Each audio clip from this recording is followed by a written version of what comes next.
Good morning, everybody. A 9 o'clock, rainy, wet, cold Tuesday morning. Want to get you updated right here, right now from the Charlotte area. We're covering your weather as we are impact alert this morning. There is a 2-hour delay on schools. That is for Watauga and Avery counties, and it appears that Ashe County is remote only. So something to keep in mind. Probably all know that, parents of those students there. Avery, Watauga, and Ashe counties affected because of this weather that is widespread. Check this out as we take a look at Beach Mountain. You can see the snow through the clouds. It is gray, and no one's out there on Beach Mountain. Fresh snow. Look at that. It's all packed. Very nice for you as we are covering all of this widespread rain and the impacts to your drive, your school, everything. Your electric bill, Majestic Storm here in the Live Impact studio now.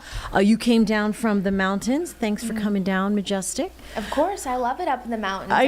Do you like it like this too? I like it however it is up there. I would love a whole lot of snow. I say that every time I'm here. I love lots of snow. Yes, and so we're seeing it there in Beach Mountain, right? Yeah, we are. Well, here's the thing, Jane. Today we have issued a weather impact alert day because it has been very cold. We've had widespread rain, but really it's been the freezing rain that we saw this morning in the mountain. So let's kind of dive into it because we're watching several different elements when we're looking at the weather forecast. So we've issued this. We'll stay under our weather impact alert until about noon today. Still seeing those widespread impacts though. So earlier this morning, it was all about the temperatures. The temperatures were really quite chilly, and we were seeing freezing rain out there, even pockets of freezing fog. At this point, temperatures have gotten a little bit warmer, mainly into the upper 30s, low 40s. I mean, still cold, but at least they are above that freezing mark. You can see, want to take it up into the mountains, pausing our time right here. Now temperatures are above freezing, so that's good. We still have some rain coming down, but at this point, it has transitioned from freezing rain to just your normal cold rain. And really that's what all of us are seeing at this point, that cold, chilly rain that nobody loves to be outside in. If you have to work outside in the elements, you're going to want your rain gear today, but also grab your layers because temperatures overall, they're going to stay rather cold. Most of the rain should be out of here by about mid-morning, early afternoon, but the rest of the day can't help you much with those chilly temperatures. Even as we zoom it out looking at satellite and radar, you can see how widespread this system is. We have heavy snowfall to the north of us. For us, it's mainly rain. Of course, we've been having to deal with and monitor that freezing rain for the higher elevations, but like I mentioned, that really isn't a threat any longer because those temperatures are warmer. We did get in some pictures earlier today from the National Weather Service that did indicate that some of those counties, actually did receive that freezing rain. Maybe if you woke up in the mountains, your windshield was a little iced over. We had a glaze of icing in some spots that did accumulate. Even those slick sidewalks can catch you off guard because with freezing rain, it's tricky because it really just looks like rain. And if you're just waking up, you're not really paying attention to the temperatures or the forecast, it can be dangerous because that rain just freezes onto the surfaces very, very fast, unlike normal rain where you won't really have those slick and icy concerns. At this point, though, I want to take you through our futurecast. Here's about 10 o'clock this morning. So notice areas west of I-77 will be dry by this point. The heaviest rain is out of there, and it's already starting to dry up there in Avery County. Now, east of I-77, you'll still have some lingering rainy impacts, but I'd say by noon, we're all just cloudy and dry, but still cold. Remember, our temperatures today, they only rise into the upper 40s to low 50-degree temperatures. Clear skies overnight makes for a beautiful start to the day tomorrow, and we are going to be waking up to below freezing temperatures tomorrow, mainly upper 20s, low 30s, but the trade-off is we get some sunshine tomorrow, so that's something to look forward to. Again, we'll stay weather alert until about noon today because we'll still see those impacts until that time frame. However, it's important to know that the worst of it is done and over with. That freezing rain can be really hazardous, really dangerous, and again, we've already seen that transition from freezing rain now into just normal rain. Widespread rain, though, continues this morning. Make sure you're very careful out on those area roadways. Becca was doing traffic this morning for the morning show, and at one point she had 30 active crashes at one time. So make sure you're just driving slowly, allow for extra time to get to where you need to be, and make sure there's enough space between you and the car ahead of you, because that ponding out on those roads can even make for slick conditions even when we're not dealing with freezing weather. Here's the rest of the morning. You can see your planner here, still pretty active until about 10 o'clock. Then it starts to taper off. Again, I mentioned right around noon, most of us will be dry, cloudy conditions, and still an overall cold day.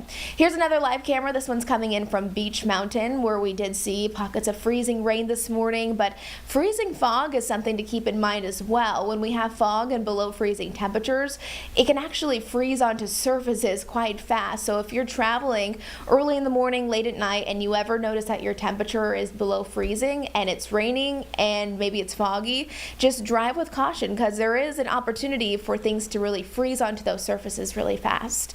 Again, 38 degrees right now in Charlotte. Yeah, just a little wind on top of it. It feels like we're right around freezing at this point. 30s for the most part. We have low 40s up in the mountains, but just remember to factor in the wind, because that's going to make it feel even colder than it actually is.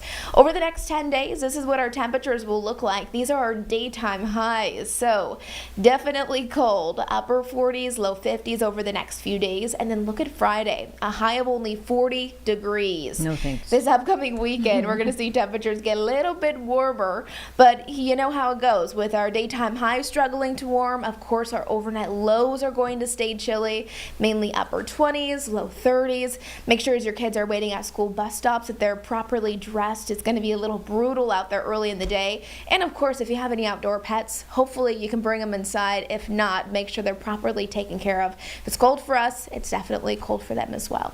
Rain chances, we're also watching our next system that's going to be pushing through Thursday night and into Friday. So once we get through the rain this morning, we'll have a couple of days where we dry out. We'll have mild conditions, still on the cold side.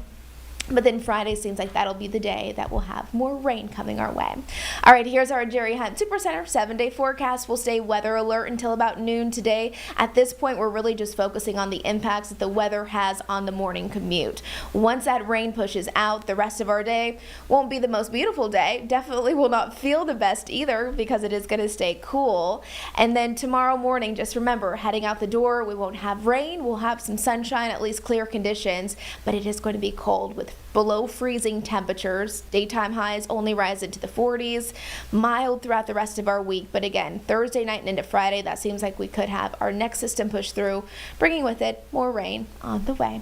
So that's what I have for you guys. What? Just all this rain on and off, confusing me. So Friday's the next freezing rain potential. Yeah, at this point it seems like just normal rain right now. We're not too concerned about freezing rain like what we saw this morning. Just our next system that's going to be pushing through and bringing some wet weather. James and I can certainly attest for a tough commute this morning, right, James?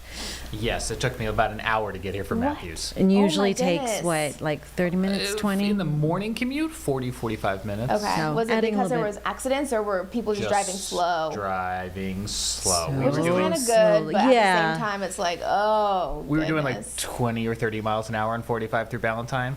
And the car in front of me had its flashers on, and I'm like, unless you have an emergency, yeah. why are you driving with your flashers on?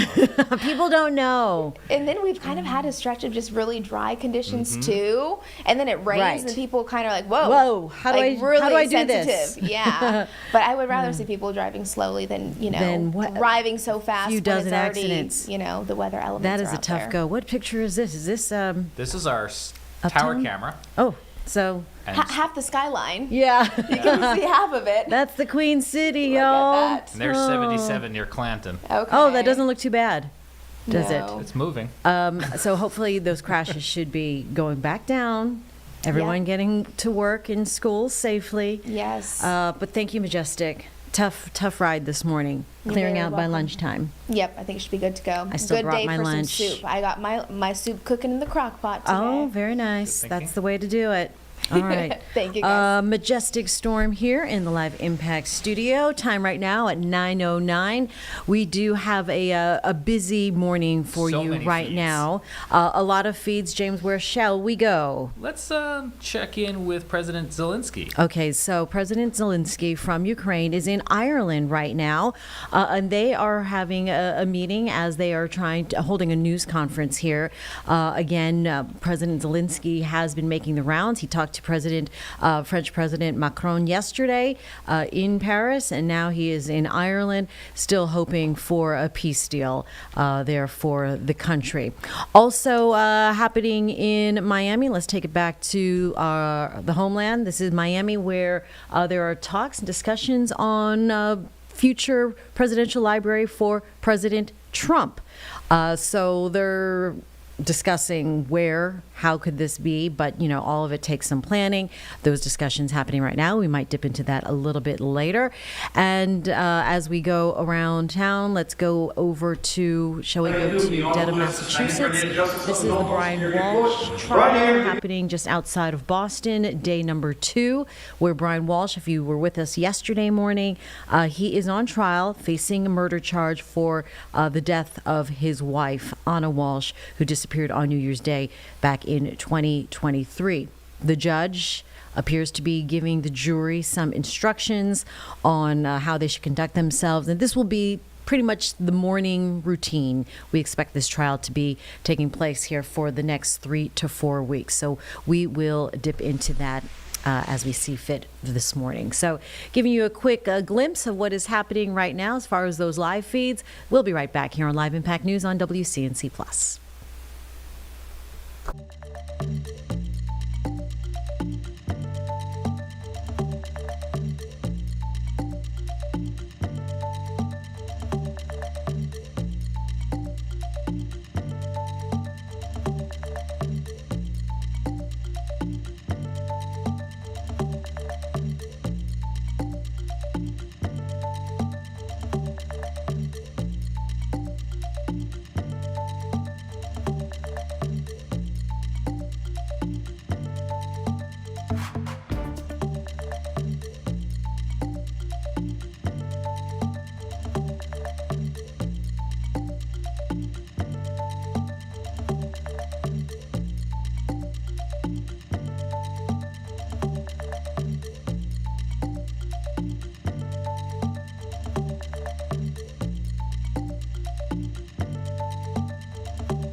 Time right now is 9:13. You're watching Live Impact News here on WCNC Plus, showing you some footage from last night out of Raleigh, where a fire took place at the Raleigh Convention Center due to what officials are calling a natural gas incident, leading to a fire on the roof happening last night around 9:30. It was brought under control fairly quickly and confined to that roof, but building inspectors out there this morning to assess the damage and find a cause of that large fire. But scary moments there for the Raleigh Convention Center happening late last night. All right, back here at 9:14 on Live Impact News on WCNC Plus. We are following a couple of live feeds. We'll take you out across the pond to Ireland, where Ukrainian President Volodymyr Zelensky is meeting with the Prime Minister of Ireland with his joint press conference. It appears that he does have a translator, even though he does speak English. But let's go ahead and listen in here now on Live Impact News. Based on these signals, depending what they will be like, will depend the future of our future steps. These steps will be changing today almost on an hourly basis. We will be getting signals, and if those signals are going to work, fair play. as fair play. If it's a fair play with our partners, if it's going to be perceived as fair play by our partners, perhaps we will then meet very soon. We will soon meet with the American delegation. At what level we'll see, it depends again on the signals we're going to get. If the signals are going to be like that, will give us the opportunity and a chance of quick solutions, global and quick solutions, then the level will be high. If this is still going to be at the level of dialogue, there's been a lot of dialogue, but we need results. Every day our people are dying. With all due respect to all nations of the world who are supporting and helping us, some of them do, some of them don't, unfortunately. It's Ukrainians who are dying. The dialogues can continue, of course, but we need the results, we need the outcome. We can simply talk, or we can achieve the maximum results so we could bring the end of the war closer. I'm prepared to support all signals. I'm prepared to meet with President Trump. It all depends on today's talks. Thank you. Could I say, first of all, I endorse that message very strongly. A peace settlement is required. A ceasefire is required. Too many people are dying in what is a terrible and horrific war. In relation to the immobilised assets, the Irish position is very clear. We support the utilisation of the immobilised assets to fund the reconstruction of Ukraine and to support Ukraine financially. We support the Commission's proposals in terms of a collateral loan on the back of these immobilised assets towards that objective of supporting Ukraine financially and also the reconstruction. The principle underpinning our position is that when the UN Charter is violated in such a brutal manner, when there is devastation of civilian infrastructure, energy infrastructure, of cities and so forth, there has to be a deterrence against such behaviour into the future. And in my view, the application of the immobilised assets represents both a deterrence to future activity. There has to be accountability, there has to be some responsibility on the aggressor who has wreaked such devastation on a country. Secondly, there's a very practical issue of the enormity of the reconstruction of Ukraine and the cost of that, and who's going to pay for that. It cannot just only be the European taxpayer. Europe did not start this war. Europe tried everything to prevent this war. European leaders, I witnessed their reports back to us when they pleaded with President Putin not to invade Ukraine. So that is our position. I hope that the December meeting will come to a conclusion. We fully respect the concerns of the Belgian government, fully respect, and these issues have to be ironed out, and it has to be a collective agreement across the European Union. And yes, it will be challenging to get that collective agreement, but Ireland's very clearly supportive of the Commission's position. Thank you. Next question to Paul Cunningham. Paul Cunningham from RT. L'asco prossimo di Irlandi, pane Presidente. If I can ask you first, you mentioned the need for a fair and decent peace plan. Some believe that your Parliament faces a real dilemma, either a bad peace deal soon or a worse peace deal next year or the year after, given some Russian advances in around towns like Pokrovsk, which they claim to have taken. What's your response to that analysis? And Taoiseach, you mentioned about the big push for Ukraine to join the European Union. We have many tens of thousands of Ukrainians here who are on temporary protection. If they're going to be joining the European Union, can't you make a one-off to ensure that they will be able to apply for citizenship and they wouldn't have to wait 5 years, because at the moment the clock hasn't started ticking because they're under temporary protection? Thank you. Дякую за ваше запитання. Передусім хочу сказати, що простих рішень First and foremost, I'd like to say there will be no simple solutions. We understand what's happening. We understand who we're dealing with. The question is, it's not about the complexity of decision making. Those who are capable of making these decisions will do that. I am capable of making decisions.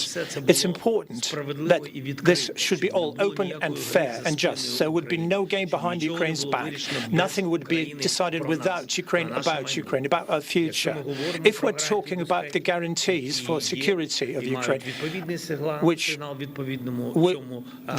there are, and there is a signal about the frame document, then we have to clearly understand what it's going to be like and how it's going to work. At least basic things. Because, you see, it's not an experiment for us. We're talking about our people, our living people. The Russians started the war, and there are no alternatives in this formulation. They started the war. The world is a witness to that. They came with the aggression to annihilate us. We stopped them. Europe helped us. America helped us. Russia has not managed to occupy Ukraine because of the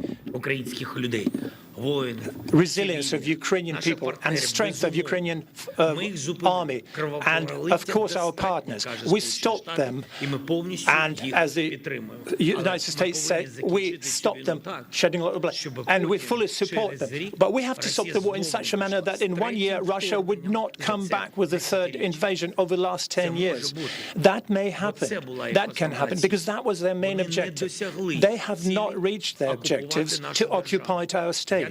I'm not sure that their objectives changed. They could have postponed their objectives, but we need support, a defense for that. What will happen tomorrow when our soldiers will go back home? Fairly go back home. Unfortunately, not all of them. Many of them won't come back home alive anymore. When they go back home, become engineers, teachers, various professions, and they'll come back. But the Russia will continue building up their army and defenses, preparing for the next invasion. Who can tolerate and endure that? Our people are strong. But with all due respect, that's why we want a certainty. We're grateful to the United States for the fact that they are prepared to be a guarantor of this security. But we want these guarantees. We want to understand this. We're grateful to Europe. We are grateful for Ukraine being seen in the European Union. And for us, it's important when this century or next century we're going to be in the European Union. So a certainty for Ukrainian people is what we need. Yeah, Paul, Ireland was one of the early advocates and supporters of Ukrainian membership of the European Union.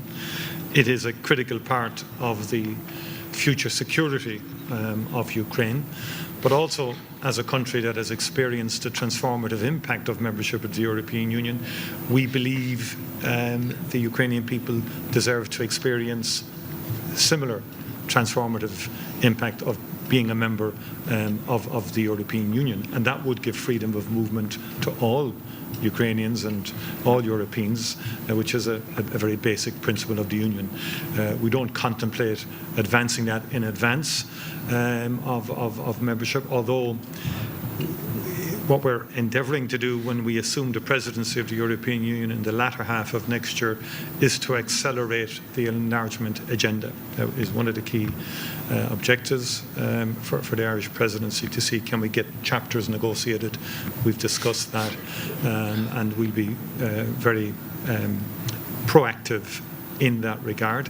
We will continue to engage with the Ukrainian community in Ireland, and obviously we understand it's under the BOTP at the moment, the directive, but obviously we're going to have to work with the Ukrainian community who've been here for quite some time now since the war. Many have come, many have gone back to Ukraine or elsewhere, and many are contributing in terms of work and in terms of setting up businesses as well.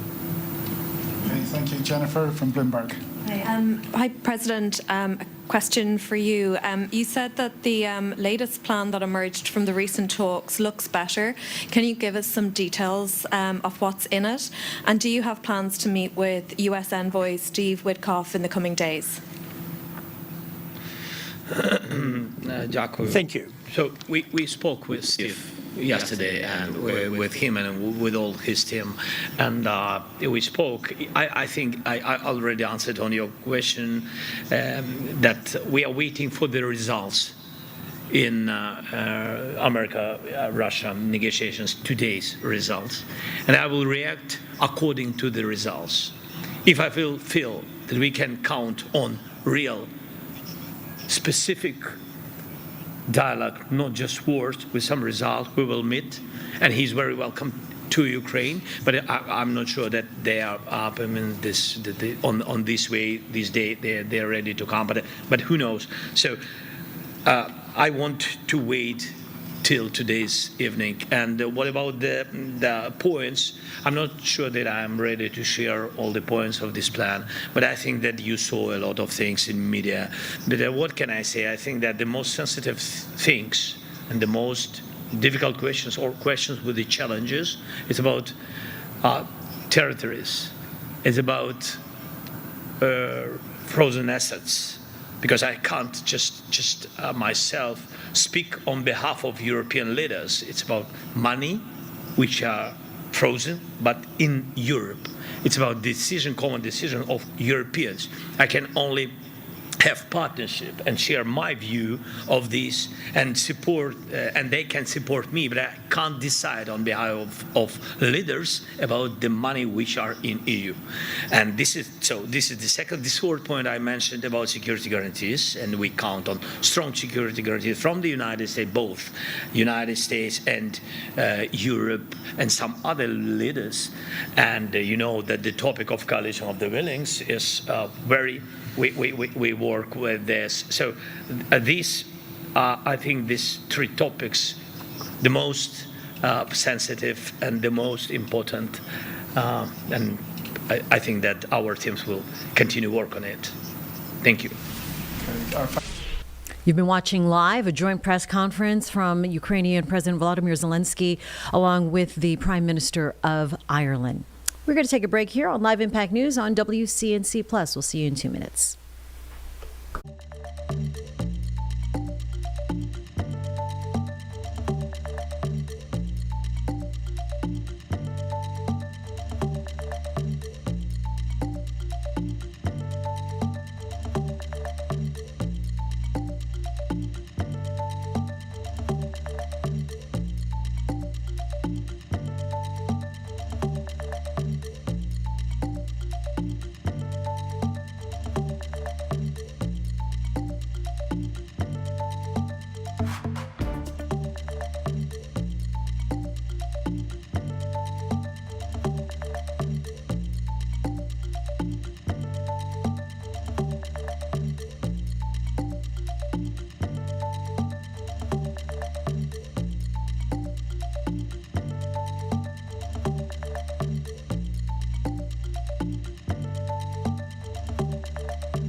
Back here now at 9:29 on Live Impact News on WCNC Plus. It's a Tuesday morning. It is Giving Tuesday. Cyber Monday is over, and we take a peek inside to the New York Stock Exchange on the right. Just waiting for the opening bell this morning. Markets ending slightly down yesterday, end of day. NASDAQ on the left with a bunch of, looks like, young investors to be. So that group is there getting ready as well. Claps all around. We will see how things go today on this Giving Tuesday once again. Also Travel Deals Tuesday. Forget what else is on the Tuesday list as far as consumer goods go. But stock market's getting ready to open here on this Tuesday trading. And we will put up the big board once it goes up as well for you to monitor. In the meantime, a busy day here in the Carolinas because we saw there earlier before we took the break that the mayor is speaking in Charlotte. She is at the Sarah Stevenson Forum, and it looks like they're taking questions as well as other Mecklenburg and county leaders. Let's go ahead and listen in here now on Live Impact News on WCNC Plus.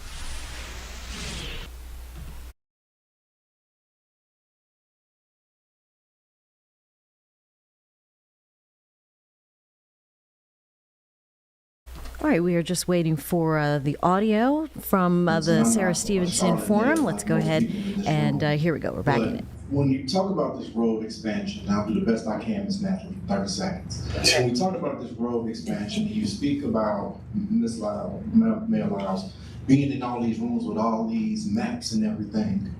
In my opinion, you're the highest ranking person in this room when it comes to these things. You know the area and the town that has been gentrified and the black people in the community in that area. What do you do? Because I recognize that you don't just have this area to say that you're covering. You have Valentine, you have, South Park, and those people don't care. So what do you do in these situations? What do you say in those rooms where the room doesn't look like this?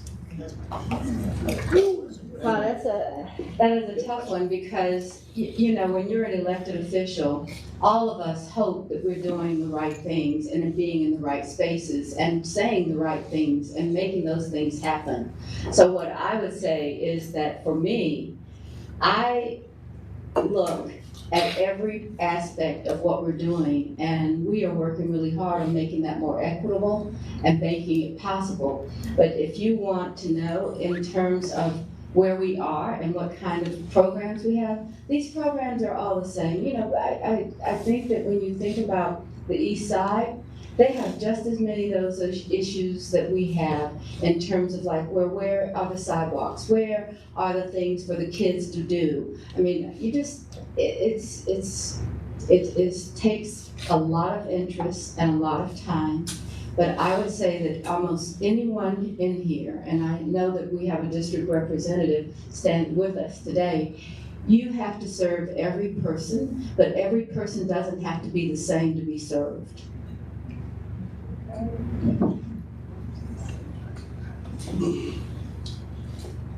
Michael McManus, you know the name McManus.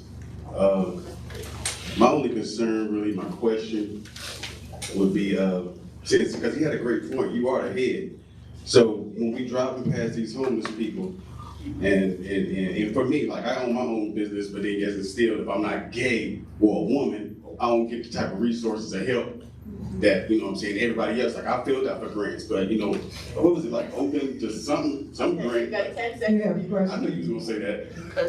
But my question is, what do we do? It's like y'all got a plan, but where's the action? You could talk all day. Okay, put your feet on the street. Okay, thank you. Oh, I bet. Yeah. Right here. I ain't got no shame. Okay.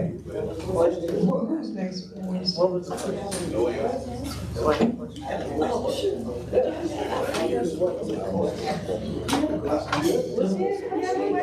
30 seconds for a question. Don't worry about it. It's cool. Are y'all going to respond to his question, or do I need to go on with mine? No. He asked the question. He asked the question. What is the question? Y'all go ahead. Mr. McManus, what's the action to go along with the plans of the question? If you could. Can anybody address that question? What's the action? Y'all know what the question was? No. Okay. I think that Ms. Mayfield. She's gonna take care of the answer for him. We'll have her to explain to share the answer when she comes back in. Okay, my question is, since they're building, making, expanding the tolls and the roads, sometimes you can't really read those tolls when as they be expanded. And by the end of the year, you go back and, you renew your tags for the year. And I think it's like $5 or something when you use the toll. By the time you go pay your taxes, it's $300. So what are y'all gonna do to make sure that they are not overpricing when you do take the tolls because they're not cheap and there are fees. And how much y'all want to pay mine? Because I got $300. The question is relating to what do you do about the charges that may accumulate from inadvertent use of tolls in toll lanes. That's an NCDOT function. It's not a City of Charlotte function. We do not control or regulate the tolls. 77 is a federal highway, and then there's state highways like Independence, but Independence would be federal too. But so we do not have the authority to regulate those roads and the tolls that are currently those. But I get the same bill. If I'm not mistaken, that is a private partnership with I-77 Partners, and besides the price of the admission, I guess, right? Yeah, what they do is they do a revenue study, or traffic and revenue study that determines what the volume will create and the amount of the revenue that will be generated, and then they then use those revenues to pledge against a revenue bond, a debt to finance the overall construction. They did go recently and do a private contract with a private company to actually run and construct the roads as a private partnership, public-private partnership. They'll construct it, they'll get the revenues out of it, they'll pay for their debt, and then they'll have a profit margin go into that. The private company's getting the money for 50 years. Water.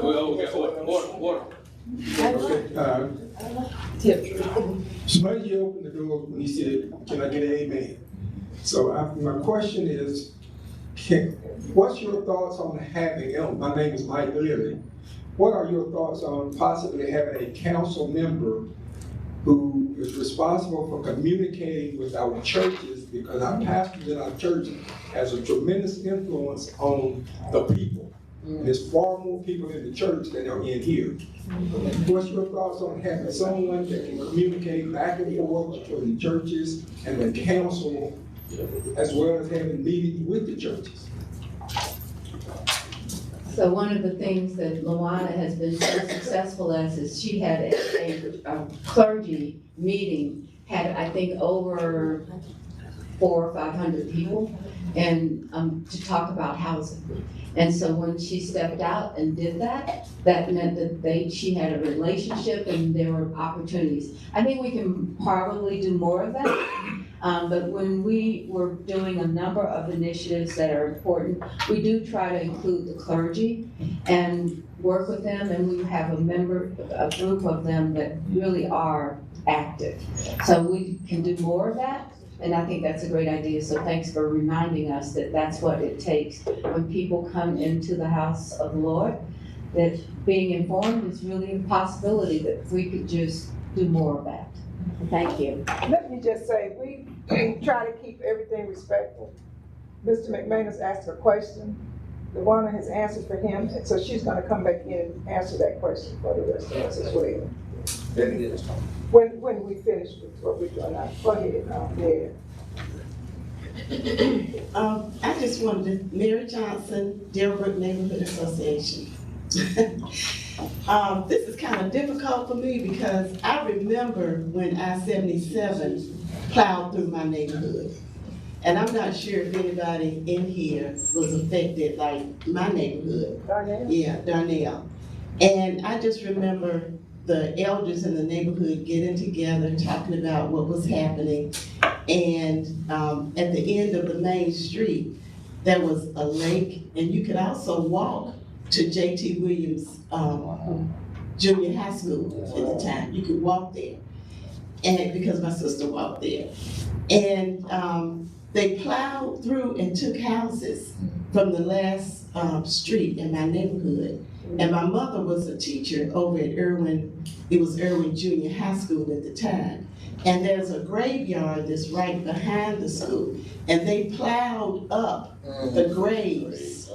And I mean bones in the street, no consideration for the families of those people. The other half of that graveyard is actually still intact over there behind Johnson C. Smith. Yeah, okay. But I just remember the emotions of it, and which have really carried a lot of us all these years. So when we talk about what's, how it's going to affect the neighborhood, it's a really, really serious thing and emotional too. So you don't really have to have a response. I just want to say that. Ms. Jackie?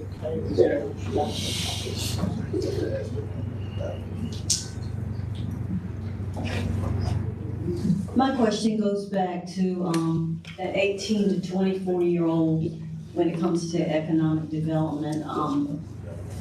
Some of those students or some of those young people who were having issues are now 25 to 30. And they have not had opportunities.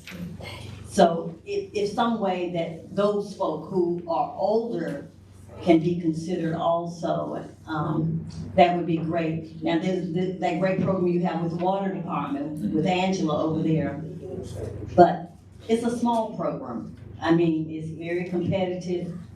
Folk can't get in, but if older persons are retiring from the city, that kind of training would be great.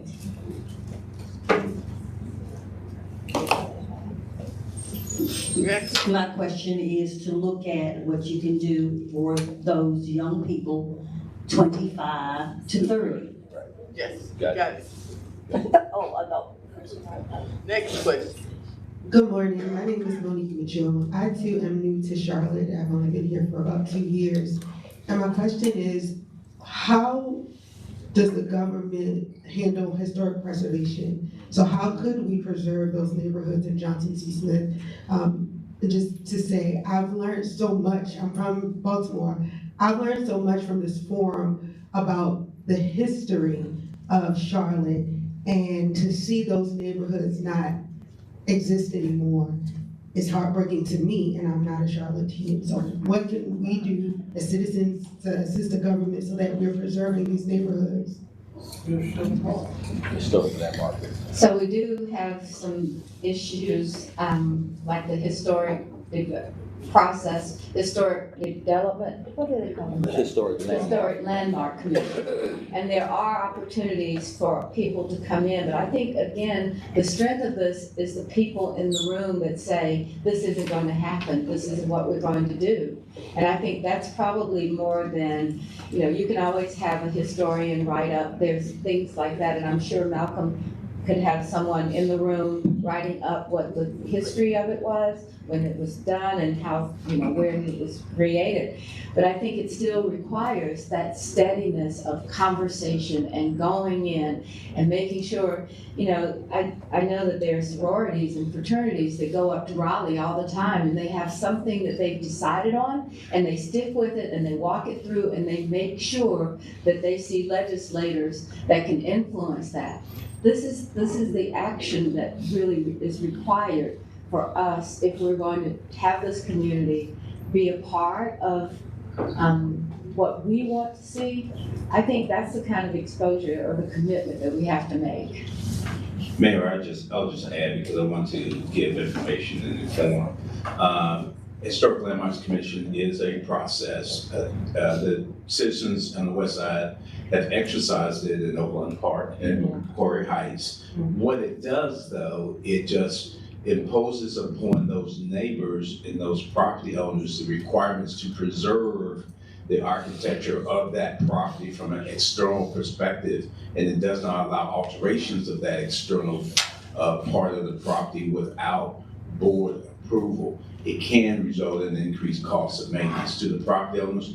The other thing it does not do, though, it does not prevent or protect it from the powers of eminent domain. And eminent domain is the ability of the state to come in and acquire the property for a greater good. And the only requirement there is just to compensate the property owner by what's called just compensation.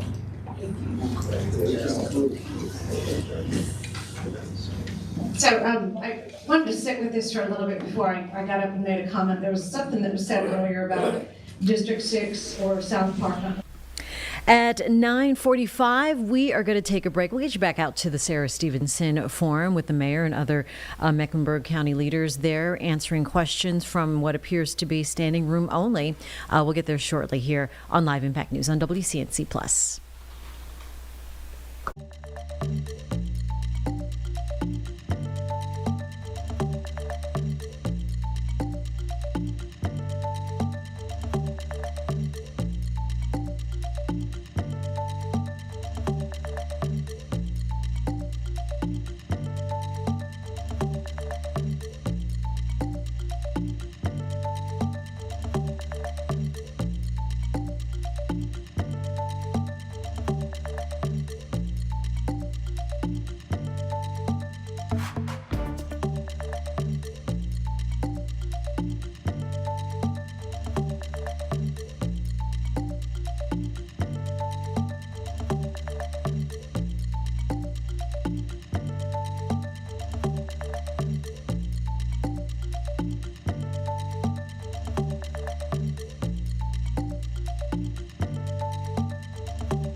Time right now is 9:47, and you're watching Live Impact News here on WCNC Plus. Want to get you out to some breaking news. This is from CMPD on their Instagram page, announcing the identity of this person, Daquan Mills, who was arrested on November 13th on several charges, but he's being held on over a $5 million bond. It is due to actually several arrests because of priors. So in this case, he was already serving another warrant for a shooting into an occupied dwelling, and then other charges, including felony conspiracy charges, where $300,000 was added. But again, overall now, $5.3 million bond for 16 counts of shooting into an occupied dwelling. That just released here not even an hour ago on CMPD's Instagram page.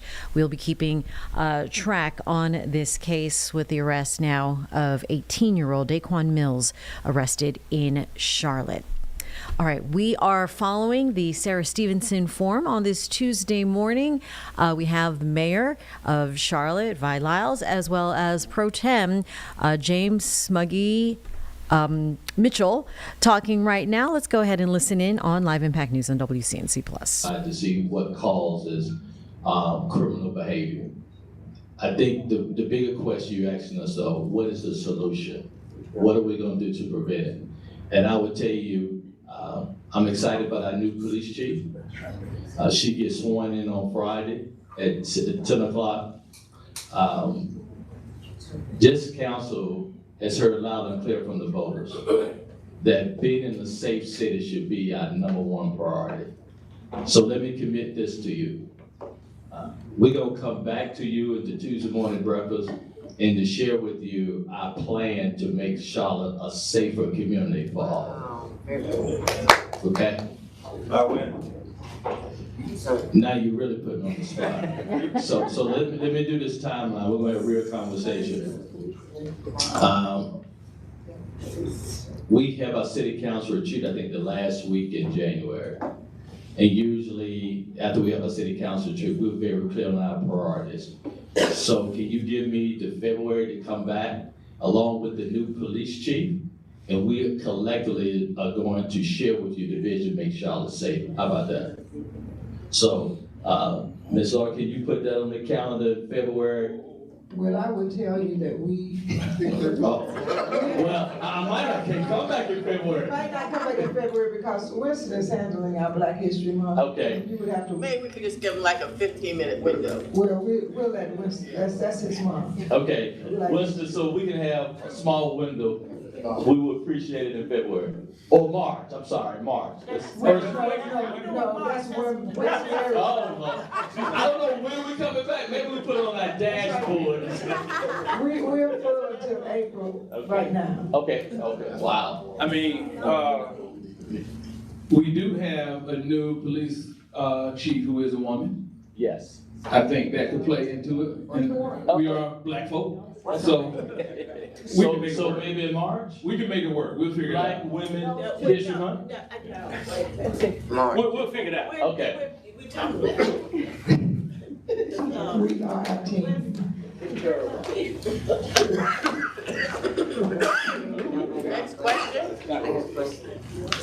I must say how impressed I am that you all have used the term toll lanes today. Because those toll lanes are presented as express lanes in this whole issue. My question to you is in regards to the money.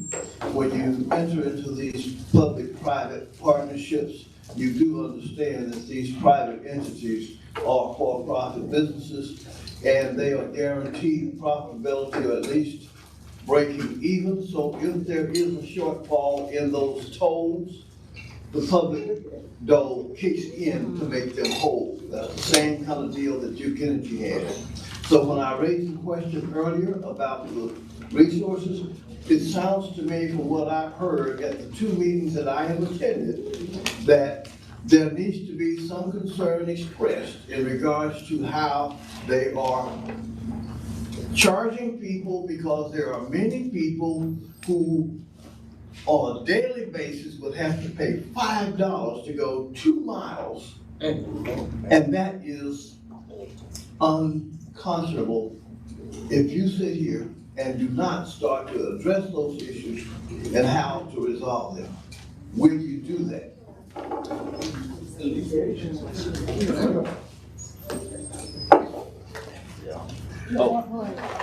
We addressed the issue of tolls and toll charges and fees a little bit. The toll roads belong to the state. And so I don't think that we have the power to do what you've asked.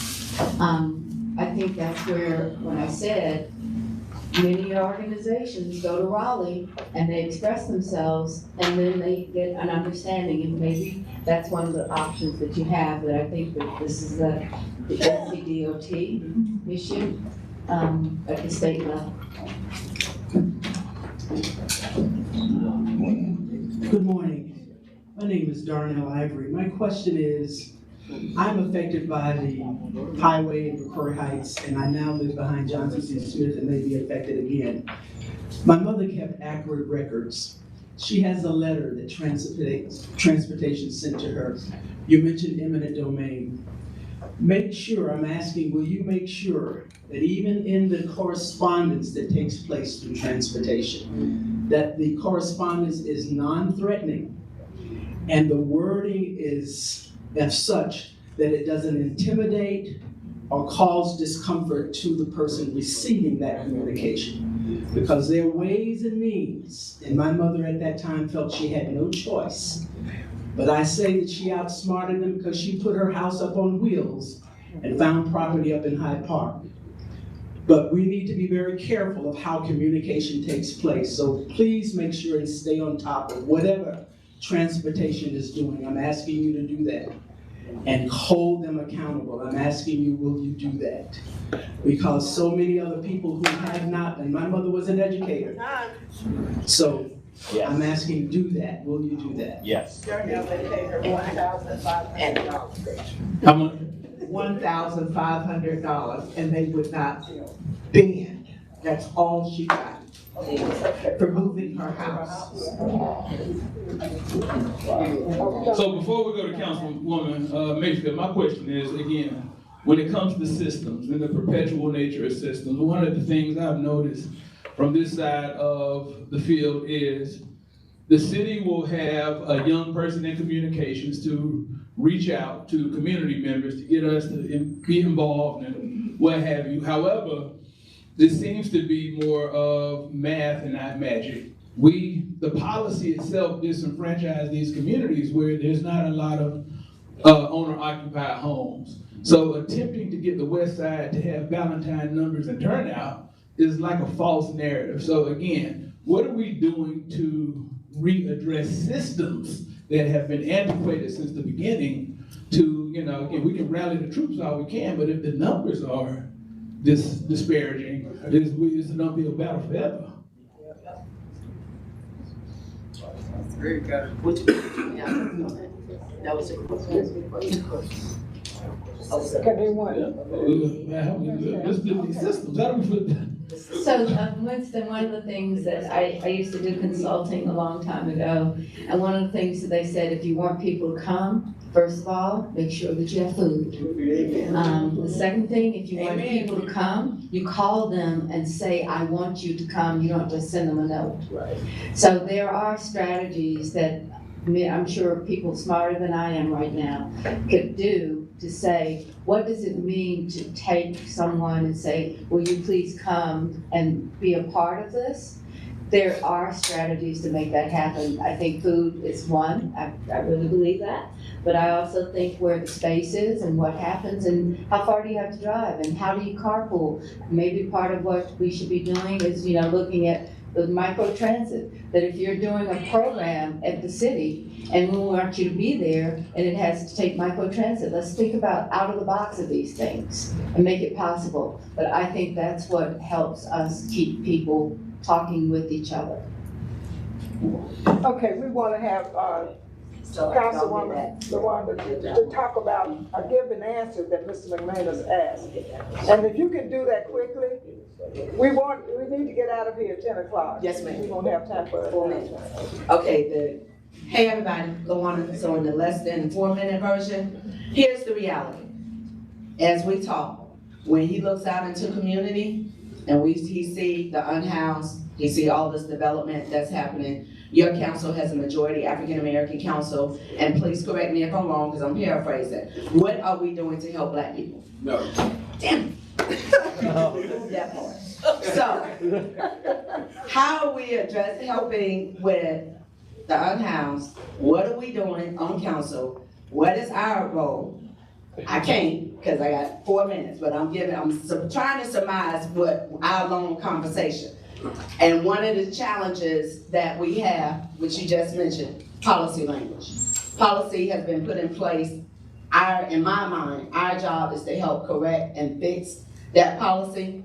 But one of the challenges is if we have a mayor, if we have a majority Black council, how do we still have the level of unhoused, the level of development, the level of challenges that we're seeing in the city? Is that a little closer?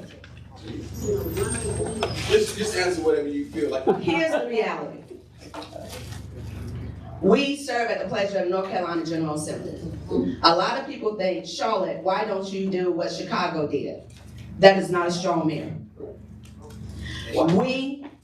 The 11 council members that you all elect, we are a board of governors. As a board of governors, we then create policy where it takes 6+ of the 11 to say this is what we either support or don't support, and then we direct the manager to go and implement this with the over 8,000, almost 9,000 staff that we have throughout the city of Charlotte. So some of the questions that I asked, even in this room, are things that we cannot address locally because of the legislative restrictions that we have. Now, have we done everything right? Absolutely not. Are we doing better? Yes. Can we do a lot better? Yes, we can. But we need y'all to be the ones that help us do that, because here's the reality. We had an election. You had 10 people on the ballot for the 4 at-large seats. Every seat except for 2 on the districts had a challenger. And the community voted, and we're now the council as of last night that are going to be moving forward. Help us by showing up. When we talk about affordability of housing, and I'm keeping track of the time, what we recognize is if you own your house, you don't want me, local government, to tell you you can't sell that house because some developer done came to you and offered you an amount of money that you agree with. Yet at the same time, we are putting hundreds of thousands to millions of dollars into projects to try to maintain. All right, at 10 o'clock here, watching live the Sarah Stevenson Forum, where community leaders are taking questions from that standing room. We need to do some business here. You're watching Live Impact News on WCNC Plus.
At 10:02, you're watching Live Impact News on WCNC Plus. We want to go out to Dedham, Massachusetts now on this second day of the Brian Walsh trial. He is being charged in the murder of his wife. And on this second day of testimony, they are expecting to hear about some of his Google searches. Yesterday, opening statements including lawyers saying that Brian Walsh was doing a search for how to dispose of a body and how to clean blood off hardwood floors. Let's go ahead and listen in here now on day 2 of Brian Walsh murder trial on Live Impact News on complex at 330 WCNC+. Paradise Road.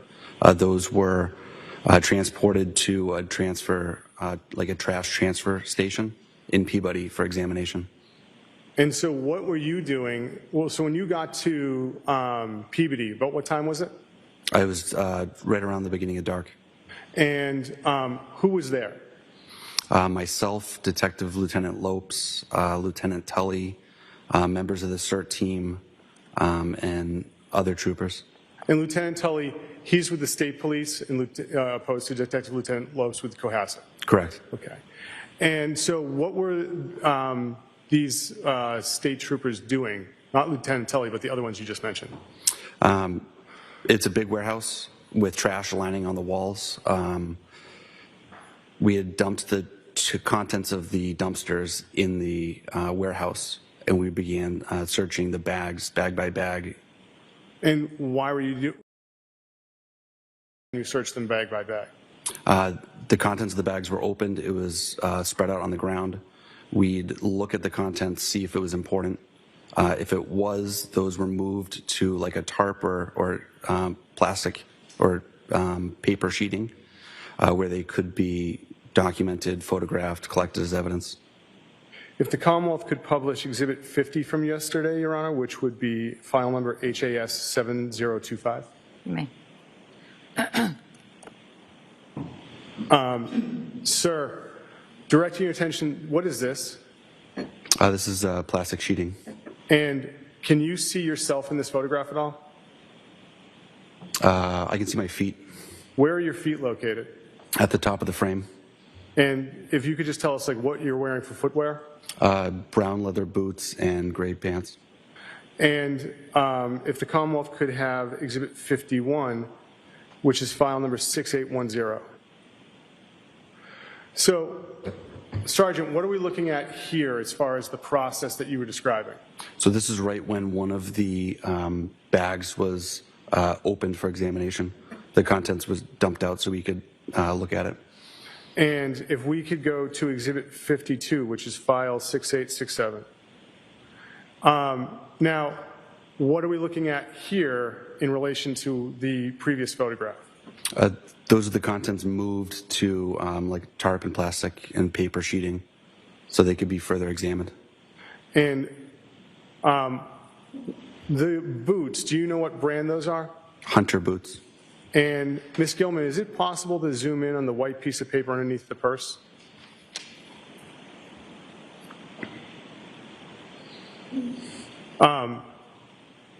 Sergeant, did you see that white piece of paper that night? I did. What was that? That's a COVID-19 vaccination card with the name Anna Walsh on it. If you could close out of that. Now, Sergeant, did you ever have the opportunity to review financial records in this matter? Yes. And you said that you'd been working on that during your investigation, but you've also looked at them since then, isn't that correct? Correct. Okay. At this point in time, Your Honor, the Commonwealth would ask to publish page 6 from Exhibit 56, Apple Credit Union. You may publish that page, yes. Thank you. This is from the Apple Credit Union? Yes, Your Honor. Sergeant, do you see this statement? Yes. All right, Sergeant, what is the date for this statement? The ending date is January 31st, 2023. And Sergeant, and Ms. Gilman, if you could scroll down. Sergeant, do you remember what the outstanding balance was on the account? I believe it was overdrawn by over $800. And Sergeant, regarding the payments on this account, do they bear any similarity to the other withdrawals on the other months? Yes. What's those? Rockland FCU, that payment was reoccurring. Pepco payments was reoccurring. Leader Bank Online was a reoccurring payment. And, Your Honor, at this point in time, the Commonwealth would seek to publish page 8 from Exhibit 57, the Barclays JetBlue card. You may. Thank you, Your Honor.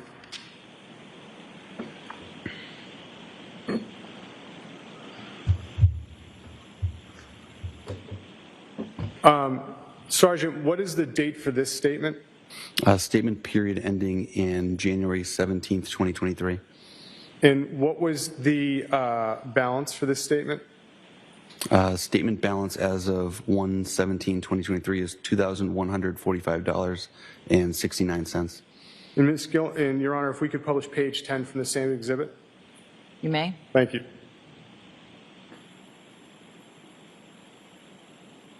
And Ms. Gilman, could you go down to the bottom? Sergeant, what did you see as far as activity on this card after December 31st? None. Your Honor, may we publish page 4 from Exhibit 58, Leader Bank? May. Thank you.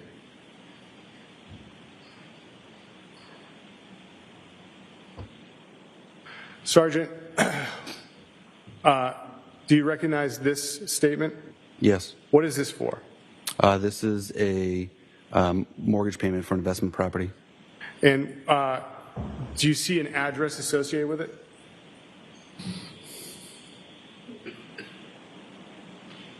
Towards the bottom. Yes, the collateral property is a condo at 35A Turdour Street, Unit 35A-5, Lynn, Mass. Sergeant, in the interviews you had with the defendant, there were discussions of properties. What other properties were there that Anna Walsh or the defendant had access to in Massachusetts? There were Lynn rental properties.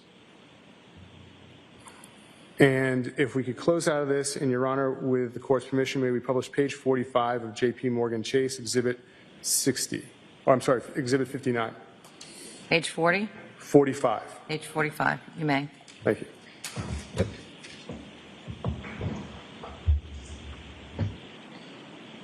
Sergeant, what is this account? This is the Chase Freedom Card. And when is the period ending for this account? Ms. Gilman, could you scroll down just a little? Under opening and closing date, what are those, sir? The range is October 18th, 2022 to November 17th, 2022. And Ms. Gilman, could you scroll up? What was due on the account at that point in time after the November date? $0.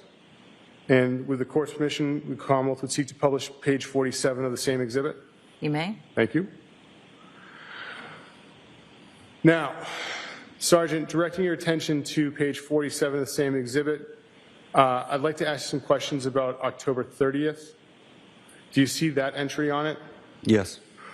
What is that state on October 30th? A United flight was purchased on the 30th for November 23rd, 2022 from airport code IAD to airport code DUB. What is the date associated with that? November 23rd, 2022. The next line down, sir? Purchased on the same date of October 30th, a Air France flight departing airport code DUB to arriving CDG, and then a connecting flight CDG to BEG. And the next line after that, sir? Oh, and by the way, what was the date associated with that airline? That was 11/27/2022. The next line on October 30th, sir? A flight from Lufthansa Airlines for the date of December 7th, 2022, leaving BEG to airport code FRA, and then a connecting flight FRA to BOS. Do you know BOS's airport? Boston Logan. Do you know IAD? IAD is Dulles in Virginia. What is DUB? Dublin in Ireland. What's CDG? Charles de Gaulle in France. What's BEG? Belgrade. What is FRA? Frankfurt. Now, you've been watching live the trial on this second day of Brian Walsh out of Dedham, Massachusetts, father, husband to Anna Walsh, who disappeared back on New Year's Day in 2023. We'll take a quick break here on Live Impact News on WCNC Plus.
10:15 on Live Impact News on WCNC Plus. I'm Jane Monreal. We are covering some world news today and actual national headlines because of the fallout growing over these boat strikes. A second boat strike off the coast of Venezuela on an alleged drug boat strike.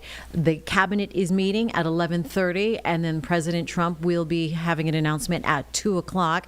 This all amid these boat strikes and what that means. Let's check in with Gabe Gutierrez reporting for NBC News. This morning, the Trump administration doubling down on the decision to strike an alleged drug boat near Venezuela in early September twice. NBC News reporting that second strike was ordered after the first failed to kill everyone on board, according to a U.S. official and a source familiar with the Pentagon's actions. Some lawmakers now raising legal concerns if the second strike targeted survivors, with questions growing about Defense Secretary Pete Hegseth's role. Does the administration deny that that second strike happened, or did it happen and the administration denies that Secretary Hegseth gave the order?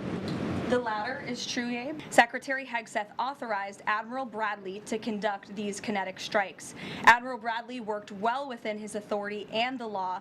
Admiral Frank Bradley is overseeing the growing U.S. military buildup in the region, which the administration says is targeting drug traffickers. Lawmakers on both sides now calling for more information. And we're going to try to get to the facts. Some say targeting incapacitated survivors after the initial strike could be a war crime. You don't do that. Everybody knows that. You know, that is against the Geneva Conventions. On Sunday, President Trump was asked about a second strike aimed at killing survivors. Number one, I don't know that happened, but no, I wouldn't have wanted that, not a second strike. Hegseth now placing responsibility for the second strike on Admiral Bradley, posting, "He has my 100% support. I stand by him and the combat decisions he has made." Meanwhile, President Trump held an Oval Office meeting Monday with his team, including Hegseth, to discuss Venezuela. Also meeting with the president yesterday, Homeland Security Secretary Kristi Noem, who posted afterwards that she was recommending a new domestic policy, a, quote, full travel ban on every damn country that's been flooding our nation with killers, leeches, and entitlement junkies. Trump has intensified his crackdown on immigration in the wake of last week's shooting of 2 National Guard members in Washington, allegedly by an Afghan national who entered the U.S. legally in 2021. And that was Gabe Gutierrez reporting for NBC News. Also happening in Moscow today, it looks like President Vladimir Putin is meeting with President Trump's special envoy, Steve Witkoff, and his son-in-law, Jared Kushner, to talk about a peace deal with Ukraine. NBC's Keir Simmons reporting now with the latest.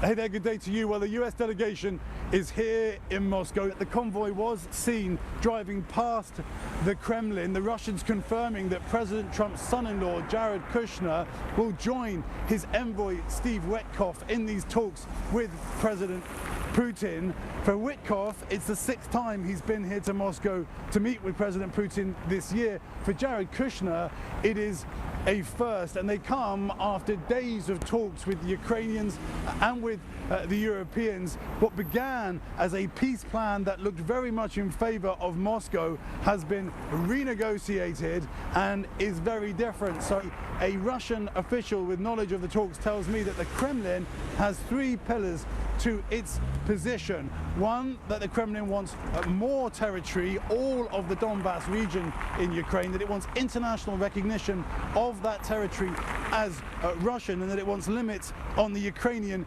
military. Every one of those demands has been rejected by Ukraine and many European countries. Speaking to Russians here in Moscow, many say they do want peace, but not at any price.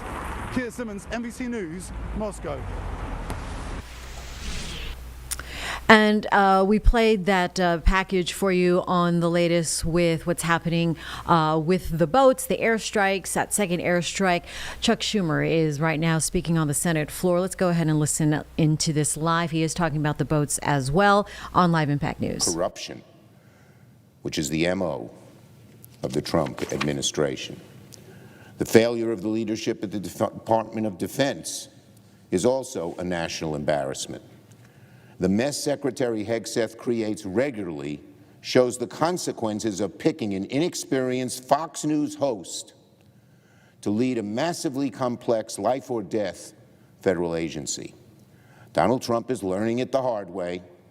If you pick a Fox News cable host to lead the largest, most complicated federal agency of all, you get burnt.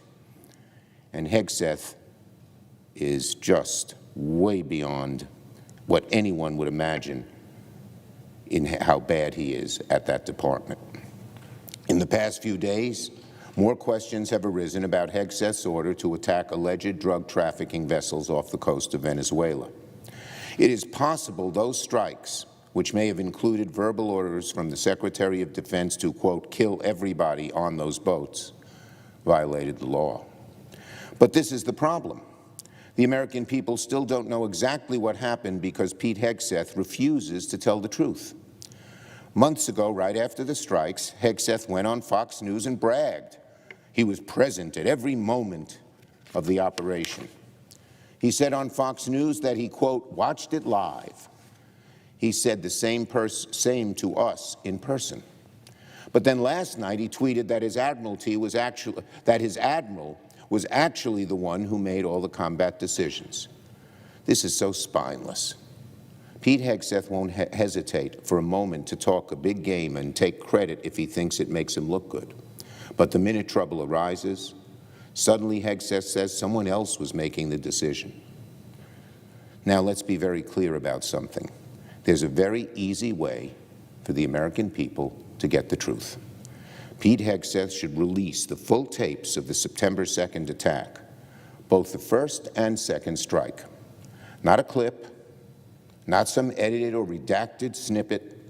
The full unedited tapes of each strike must be released so the American people can see what happened with their own eyes. Now, Pete Hegseth says he did nothing wrong, so prove it. If it's true, he should have nothing to fear from the truth. But if he refuses to release the tapes, if he stonewalls, if he keeps hiding the facts, then the question becomes unavoidable. What is Pete Hegseth hiding? What does Pete Hegseth not want the American people to see? Is it that his story doesn't add up? We don't know, because Pete Hegseth is right now hiding the truth. And sadly, that has become a theme with this administration. When facts are inconvenienced, they cover up. So Secretary Hegseth, release the tapes. I also want to commend my Senate colleagues, including the chairman and ranking member of the Armed Services Committee, Senators Wicker and Reed, for working together in good faith in a bipartisan way to conduct oversight of these boat strikes. I support those efforts wholeheartedly. One of the first things we need is a classified briefing from the DoD, the Department of Defense, about exactly what happened during these operations. And let me be clear, Secretary Hegseth must be part of those briefings. We need documentation, and we need the tapes, but we should go one step further. Secretary Hegseth should testify publicly before the committee under oath so that the American people can hear the facts. The truth should not be kept behind closed doors. The fresh air of public scrutiny should be let in. The public has a right to know. That's why Pete Hegseth must testify publicly, and most importantly, why he must release the full tape of the attacks. On health care, let me start with a shockingly candid quote from a senior House Republican on their plan to fix health care. This senior House Republican, when it came to health care, said about the Republicans in the House, we're nowhere on health care. That's what a senior House Republican said. It's a grim thing to say, but it's the truth. There's never been a clearer divide on what Democrats want on health care and what Republicans want on health care. Democrats want to lower health care costs for families. We want to make health care cheaper, more effective, more accessible. We're united on that issue, from one end of the party to the other. Republicans, meanwhile, are a total mess when it comes to health care. Republicans don't know what to do. One day, Trump floats a so-called health care plan. The next day, Speaker Johnson forces him to shoot it down. Some Republicans say they want to dismantle the ACA, probably a majority of them in the House and a large number in the Senate, just dismantle it altogether. Other Republicans seem more focused on eradicating reproductive care in every state than helping people afford health care. The bottom line, Republicans are in total disarray on health care. And while Republicans continue the infighting, who's paying the price? The American people. The people whose premiums are going up by $500 to $1,000 a month. The people know that these people know that Trump and Republicans are to blame. America, we all know, is in a health care crisis, and Republicans are only adding fuel to the fire. Democrats have been clear from the start. The first step to solve this crisis is extending the ACA tax credits. Democrats are ready to do so. We're united, and we're committed to lowering the cost of health care. Republicans, however, by their own admission, are nowhere on health care, and that's a disastrous message to send to the American people who are suffering from skyrocketing health care costs. I yield the floor. Note the absence of a quorum.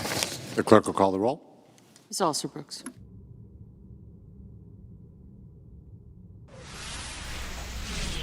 And we'll take a break here on Live Impact News on WCNC Plus.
Back here now at 10:28 on Live Impact News on WCNC CNC Plus.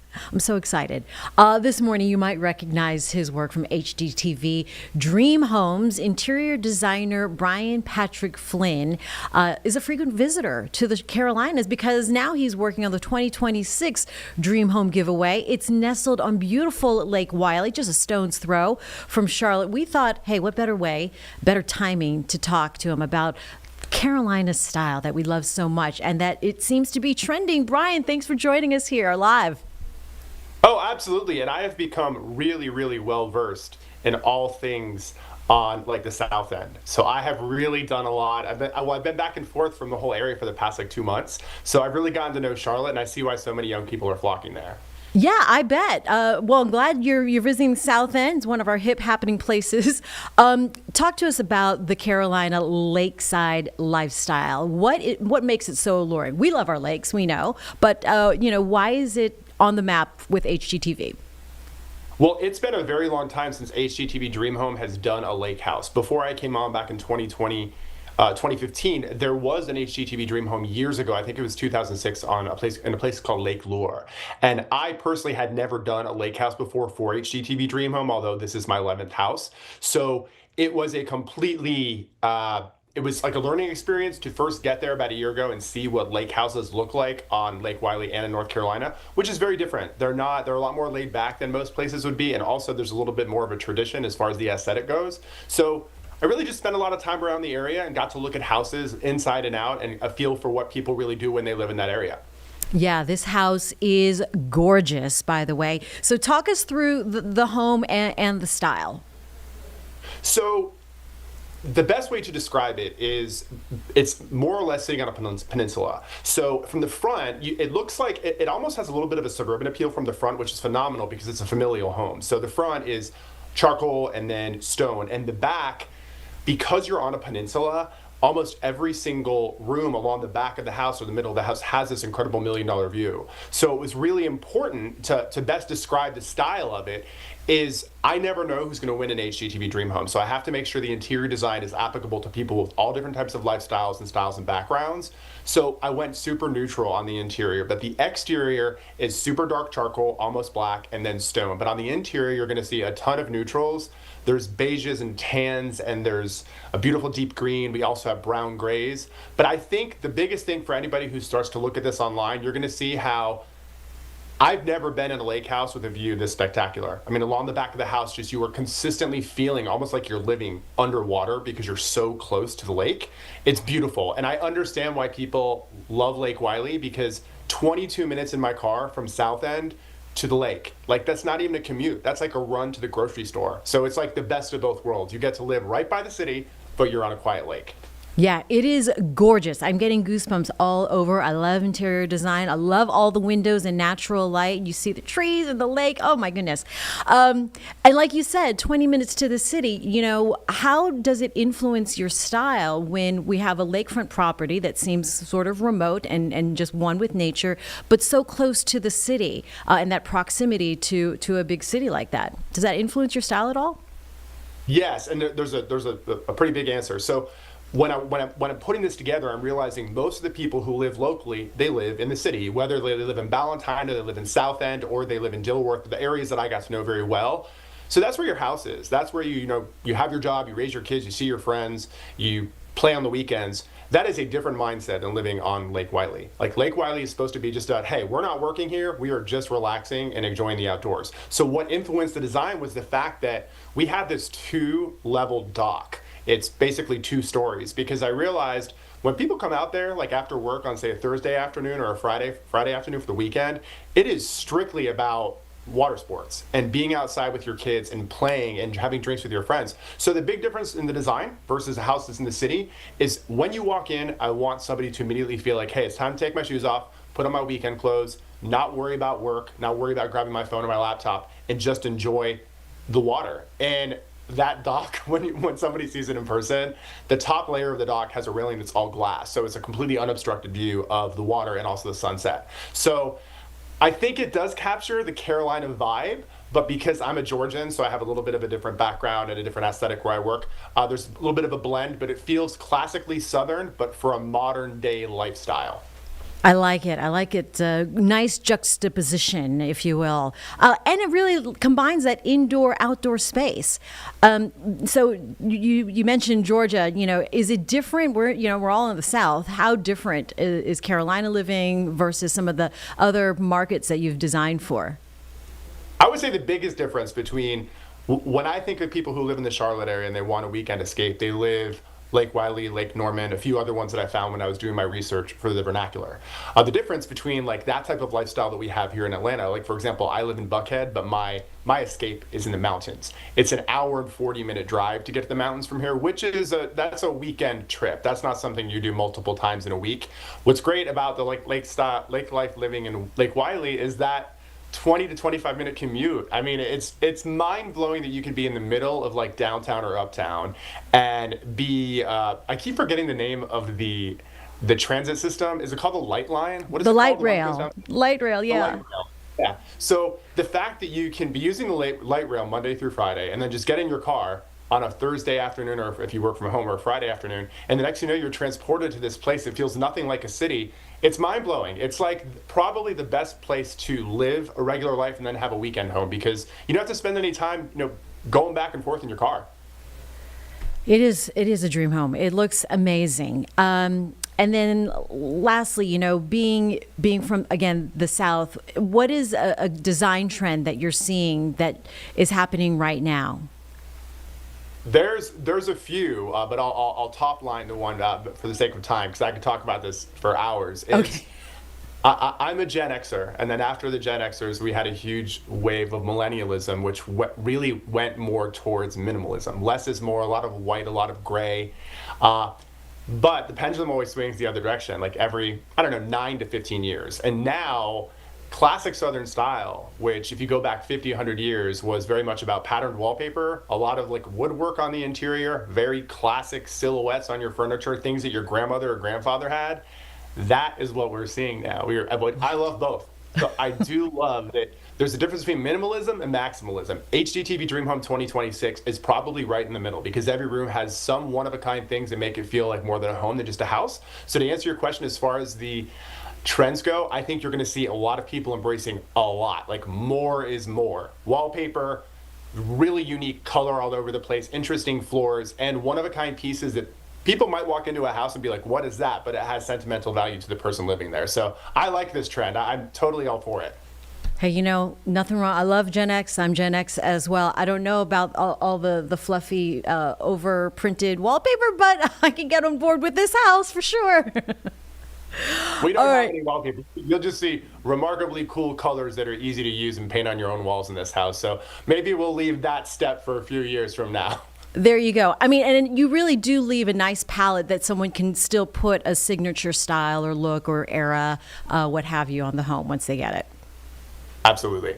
All right, Brian Patrick Flynn, love talking to you. Love the house. It's gorgeous. I know I've got friends that enter the contest every year, every day, every year. Still waiting for them to win it so I could move in. Fantastic. I believe that we start entering December 16th. Okay. December 16th through February 13th, and you can enter for a chance to win on hgtv.com and also foodnetwork.com. Perfect. Brian Patrick Flynn, pleasure talking to you. Thank you so much for joining us this morning. You too. Bye, Jane. Bye. All right, good luck, everybody. Just keep my number close so I can stop by to bring cookies to your new home. Okay, bye, everybody. Bye. All right. We'll take a break here on Live Impact News on WCNC Plus.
Time right now is 10:38. You're watching Live Impact News on WCNC Plus.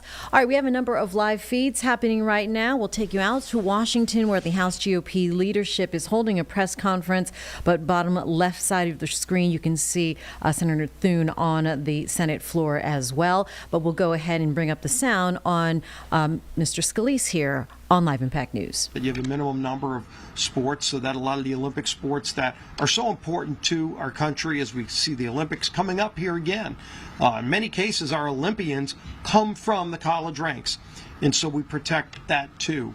And again, just putting structure in place for what is right now Wild Wild West atmosphere. And we're going to continue to work on healthcare proposals to ensure that families have choices and lower premiums. That's what Republicans care about.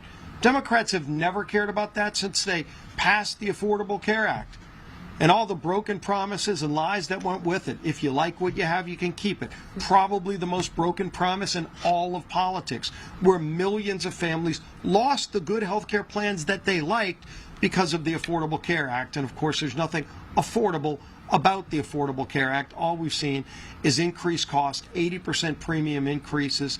Democrats just concerned about bailing out insurance companies who get record profits while families see higher premiums because of that failed law. What we want to do is give families options, lower premiums for families.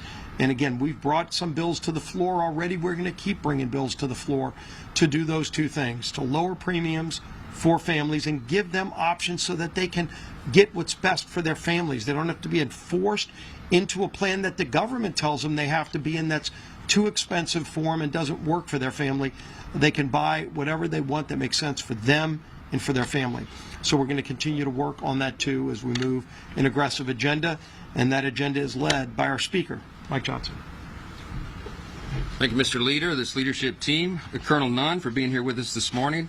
There is a lot going on, and we want to give you some updates on things. I hope everybody had a blessed Thanksgiving. It is true that our hearts were heavy, of course, with Sarah and Andrew, these two selfless National Guardsmen who were senselessly attacked while they volunteered for service to defend the rest of their fellow Americans, and they literally took bullets for it. And so our prayers are with Andrew as he recovers, and our hearts and prayers are with the family of Sarah. It reminds us that freedom isn't free, and some people make the ultimate sacrifice so the rest of us can have that.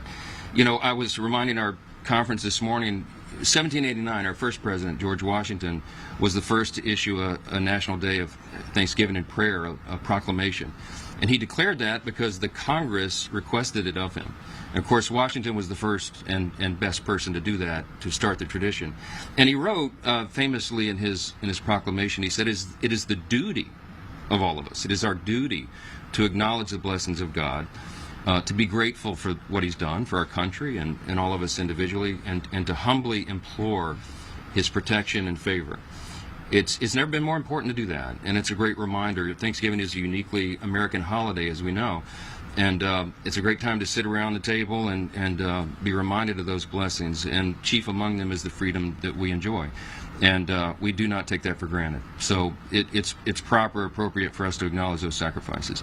Now, there's a lot going on across the country. There's a special election in Tennessee today, you may have heard. Tennessee's 7th District. I spent all day there yesterday. I think it was 10 hours and 12 events, I think. I was with Matt Van Epps, our Republican extraordinary candidate for the seat there that is open and will be filled today in the election. He's running against someone who truly is, by any objective measure, a real radical. She famously said that she hates Nashville, which is the largest city in the district, which is kind of an interesting campaign strategy, and hates country music. You know, it's Tennessee. So Matt Van Epps is an extraordinary candidate by contrast. He is a lieutenant colonel in the Tennessee Army National Guard. He's a combat veteran. He flew combat missions, deployed 8 times over to the Middle East, and dodged missiles and bullets for his country. He worked in Tennessee state government and is a highly capable, competent calm, common sense conservative. He's exactly what that district needs. We're excited for him, devoted husband and father, America First patriot. So hey, if you're in Tennessee's 7th District, Nashville, and 14 counties, go vote today. It matters. Special elections are strange animals, and anything can happen. And when you're in a deep red district, sometimes people assume that the Republican, the conservative will win, and you cannot assume that because anything can happen. So we encourage everybody to go out there and make that happen.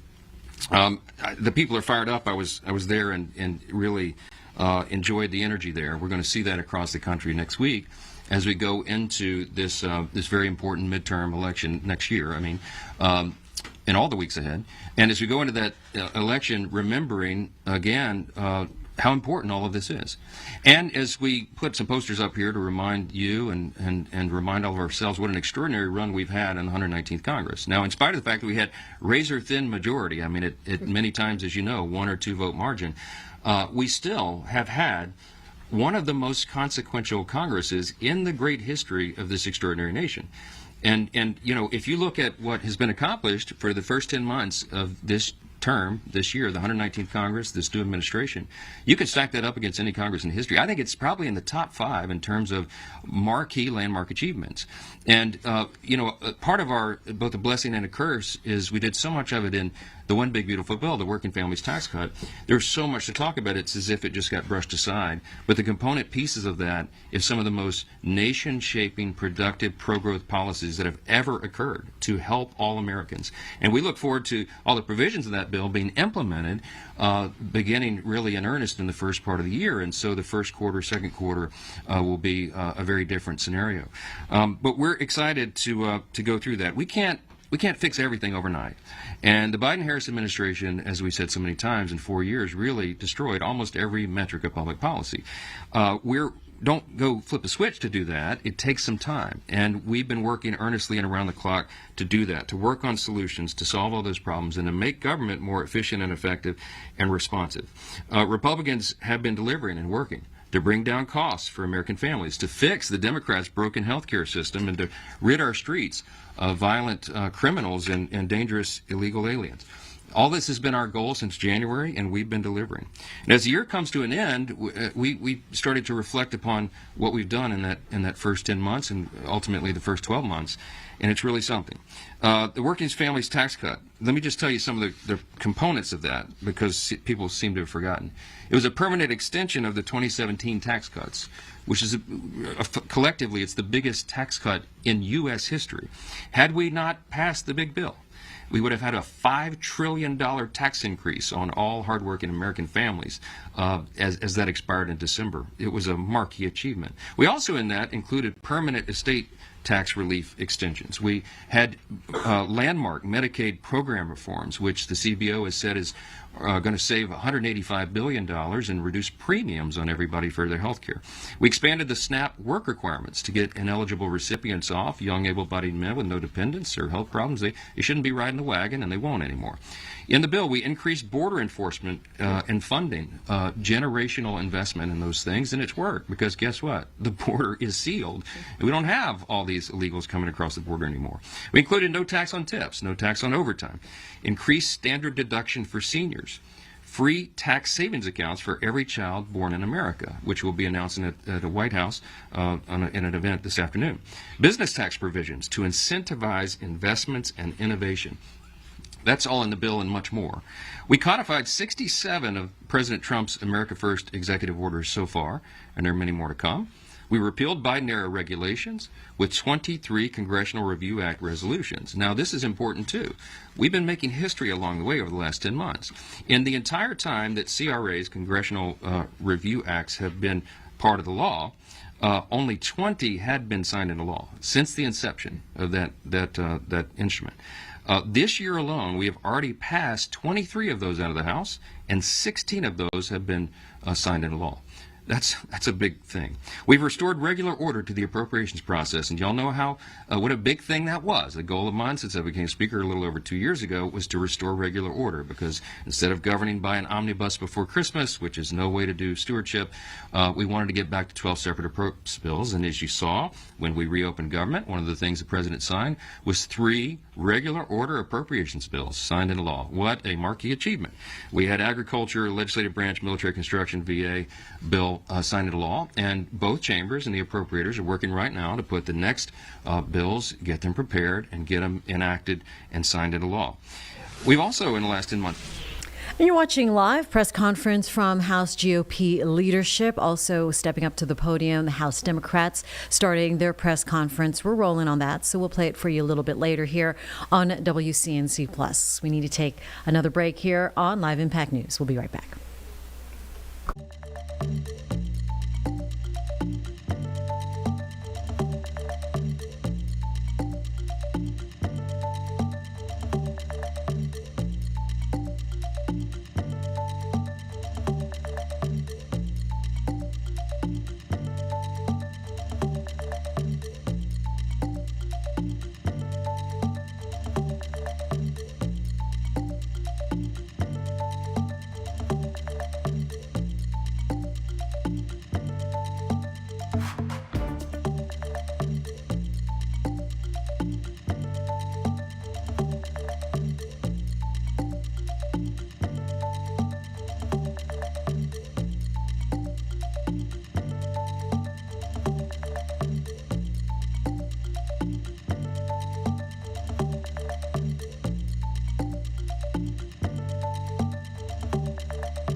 Time right now is 10:52 on Live Impact News on WCNC Plus on NBC, as well as Peacock, our affiliates with WCNC Charlotte. It is the Rockefeller tree lighting ceremony that it will be taking place from Rockefeller Center, of course, tomorrow night, Wednesday night at 8 p.m. And a lot of folks are excited to watch it and be involved with it. A lot of entertainers, so it's going to be a musical feast as well. Let's check out this story now from NBC News. I was just saving it for you. Reba McEntire has made plenty of trips to New York, including Monday's stop at Today. It's a joyful, thankful time. But this week's visit is a first. I've never been up here in December, so this is a thrill to see all the lights. We're coming right off of Thanksgiving, jumping right into the holiday season of Christmas. Complete with a 75-foot Norway spruce currently sitting outside of 30 Rock. When you see it unlit and you really can't tell that it's decorated or anything, it's like, here's the beginning. And what's it going to look like when we finally turn the lights on Wednesday night? McEntire will host the music special that leads up to that magical moment. I'm really excited about getting to host it. I've seen Kelly Clarkson, my buddy, get to do it several times, other folks, and so to get to do it and to sing, I'm thrilled. I'm very flattered and honored that they asked me. Joining McEntire will be an array of stars singing songs of the season. The fact that I get to be such a part of a positive, beautiful time in the greatest city on earth is pretty special. I love performing holiday music. I actually haven't gotten that many chances to, so that's also why this is really exciting. I feel like there are certain traditions that are so special each year around the holidays, and this is one I know that's very special to New York, but to so many people across America. Including one who traveled from California. It's really nice and great temperature in LA. And so this is really kicking us into the Christmas season being cold. Mark Barger, NBC Entertainment. Again, on Wednesday night here on NBC, WCNC Charlotte, as well as Peacock. If you have the app, should be a really nice time. Let's check in now with our Destiny Richards because today is Giving Tuesday, as I've mentioned. There's a big event happening at the Pearl with Share Charlotte that helps benefit 800 local nonprofits, and whatever you give today will go directly to the nonprofits that you name if you specify someone. Destiny Richards filed this report earlier with our morning crew, Ben Thompson and Lisa Washington on WCNC Plus. Yeah, with many nonprofits facing growing need in our community, Share Charlotte says this event really comes at a critical time. This Giving Tuesday, they want folks to come out and give local and support local. Now this year, the Pearl is serving as Charlotte's Giving Tuesday headquarters, inviting anyone in the community to come out and give back. Volunteers can take part in simple hands-on projects like stuffing postpartum kits, filling welcome baskets, and writing encouraging notes for families moving into their first homes. More than 800 nonprofits are participating, from small grassroots organizations to some of the city's largest. The goal is to help them raise money, gather much needed supplies, and connect with new volunteers on a day built around generosity. So Charlotte is, really a generous city.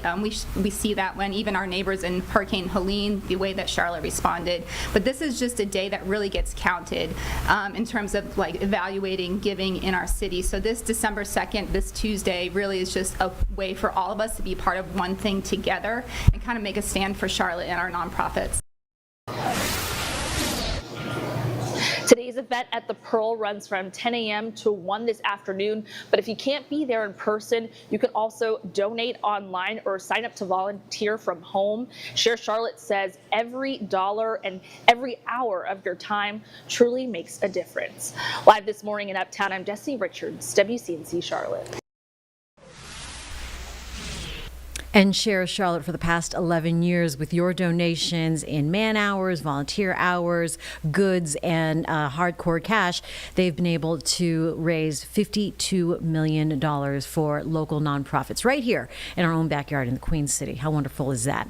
All right, here at WCNC Charlotte, we are running our own magical toy drive. It is, you know what that means, 25 years, the magical toy drive taking place for WCNC Charlotte. All you need to do is donate an unused toy for kids or teenagers. We always forget our teenagers from any Belk store, and that will go to the folks that need it the most. We're also running our phone bank starting today. Phone lines open at 11? Yeah, just minutes right here on WCNC Plus. All right. Phone bank's going to open at 11 o'clock. We're going to take your donations over the phone, and we'll do that live here on Charlotte Today, as well as WCNC Charlotte Midday, 4, 5, and 6, and I will be there at 4. So hopefully, if you're not able to donate in person to the Magical Toy Drive, you can do it from the comfort of your own home. So wonderful is that. And we'll put up a QR code as well on Charlotte Today. All right, hopefully you made it to work, home, school, okay with this treacherous weather, but we needed the rain. That's Clanton. It's not that far from here, but the visibility is not great. Oh boy. I-77 in Clanton. There you go, everybody. All right, it is December 2nd. Have a great day. Charlotte Today is up next.